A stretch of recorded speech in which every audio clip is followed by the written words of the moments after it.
Hello, hello. I should go, amen.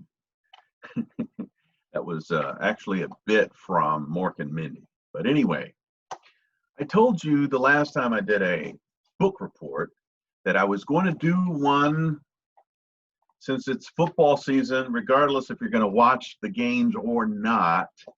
I read a fantastic book. Turns out I've had the book for quite a few years, about 4 years, and I finally finished it, or finally started and finished it. Fantastic book, and you'll understand why the San Diego Chargers vibe. I've got my Dan Fouts jersey. All I need is a beard, right? Dan Fouts was a great quarterback. But anyway, the book. It's about a legend in football, period.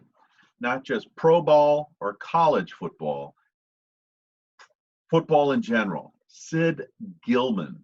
Whoops, too much light. Sid Gilman is the father of the passing game. And a fantastic book.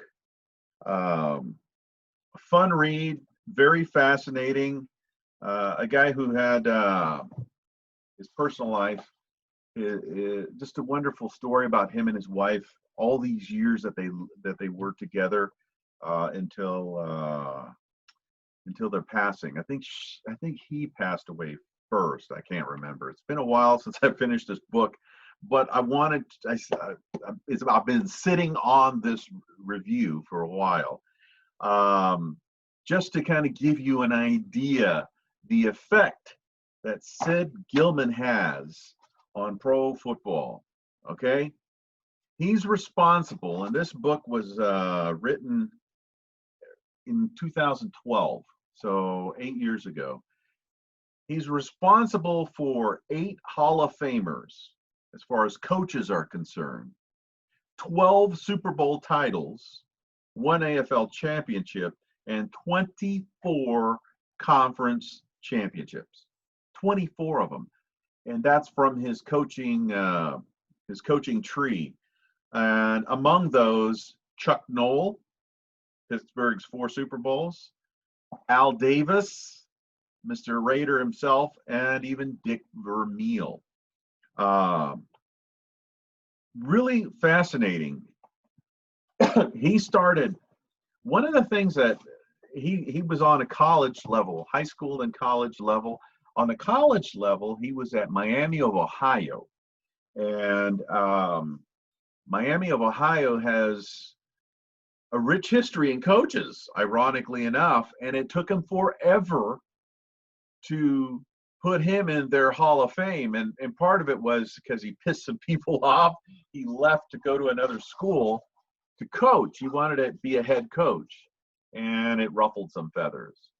One of the things that I thought was interesting, Sid Gilman is a Jewish guy, and he had a chance to be head coach of Ohio State. And they said, sorry, coach, you're Jewish. We're not going to hire you. So it was interesting. It talked a little bit about some of the prejudice that he suffered being a Jewish coach, and which was kind of sad, but some of the mentality some folks had, and so be it. And but anyway, one of the things he was able to do, like I said, was put the passing game to the next, just create that passing game. One of the fascinating things he did in those early days of learning about football and planning and strategy, in the 40s, you would go to a movie theater and you would watch your movie that you're going to watch. And then prior to it, they would have a newsreel. So it would talk about the news of the day, what's going on. And sometimes they would have a clip of some games that were played.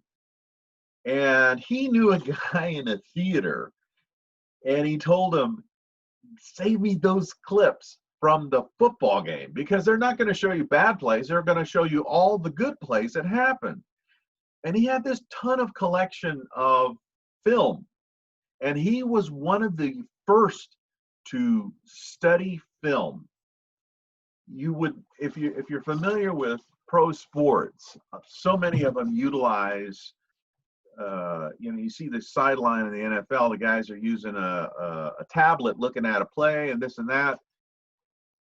Sid Gilman started that whole thing.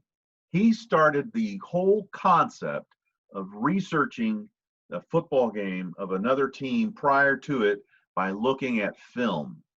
And that alone is huge. You may think, simple, why wouldn't you do that?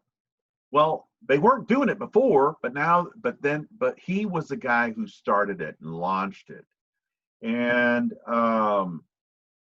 he was coach of the Rams in the 50s with Norm Van Brocklin. And if some of you are familiar with Norm Van Brocklin, maybe you're not, one of the greatest quarterbacks ever to put on a uniform. On the NFL Network, they'll talk about the top 10 greatest quarterbacks. They always have Norm Van Brocklin, which is cool. And he played with Cleveland, and I believe, I'm thinking of some other guys too. But anyway, he played with the Rams, and he did it was pretty amazing, some of the things that happened with the Rams and Gilman with Norm Van Brocklin. In the Rams, I think they had this other guy that was a Hall of Famer. His name was Bob Waterman, and that's early Ram history. But eventually, no, when I was talking about Cleveland, it's actually Otto Graham.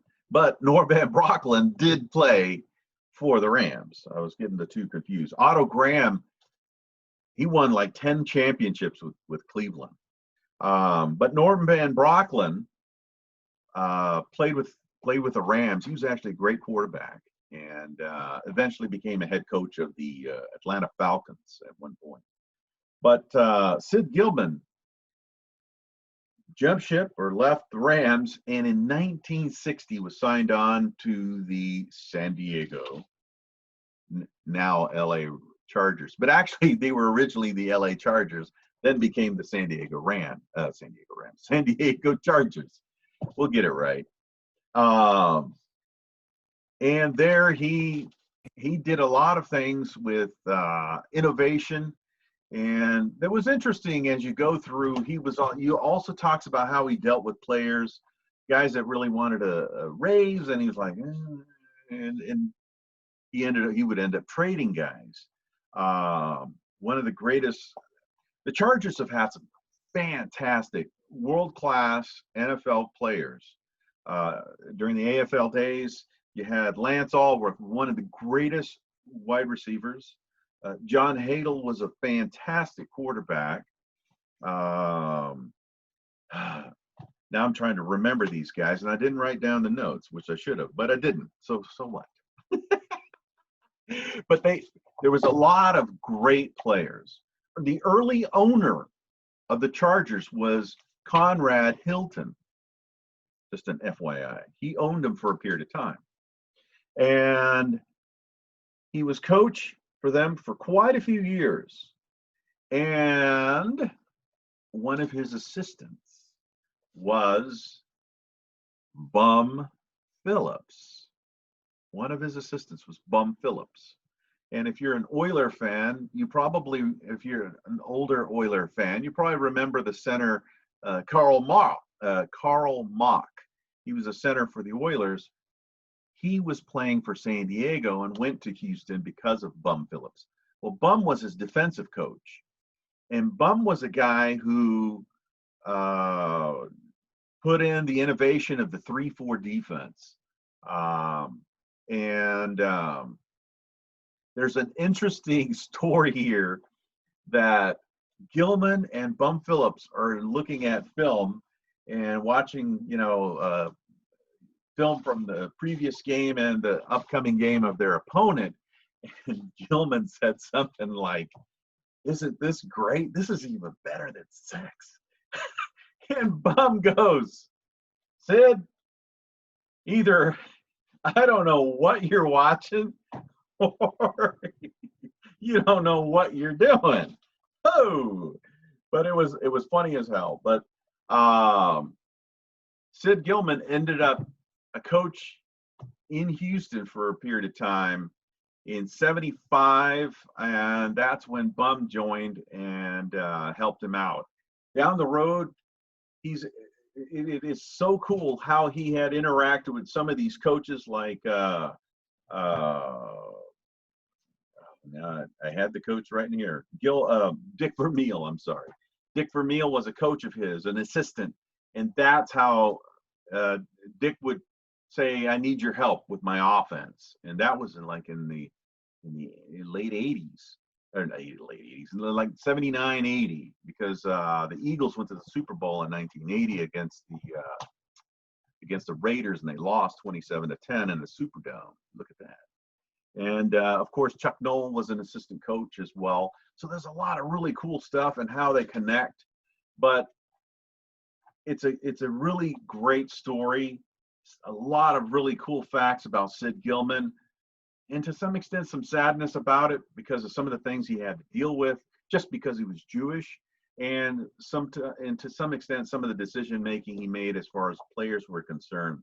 Um, you could tell by the stories in the book, even though he spent hours and hours and hours looking at film, he would always, for instance, his wife would probably be just as good, if not better, than anybody on evaluating players, because she would sit with him and he would talk about it all the time.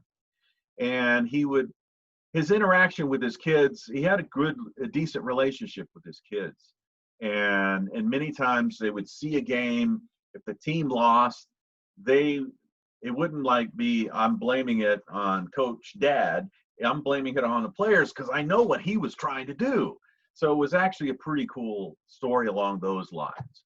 But if you really want to find out, and just like with anything, right? Just like with anything pertaining to history, in this case it's sports, is finding out the basis of how we got from point A to point B to point C. Sid Gilman was the reason why we do what we do in pro football, in college for that matter, as far as the passing game is concerned. Loved the book. I really savored it as I was reading. And sometimes you read books and you're like, okay, get done. This one I really, really enjoyed. Lots of great pics from his early days all the way till pictures of the last picture they have here of him and his wife Esther, and really neat, a really neat love story between the two as well. So that is it. And as you're looking at all the jerseys, I always love the powder blue jerseys of San Diego. San Diego has got some cool jerseys. You could take or leave the team through the years, but they've had some great players and some pretty cool jerseys. All right. That is the book report for today.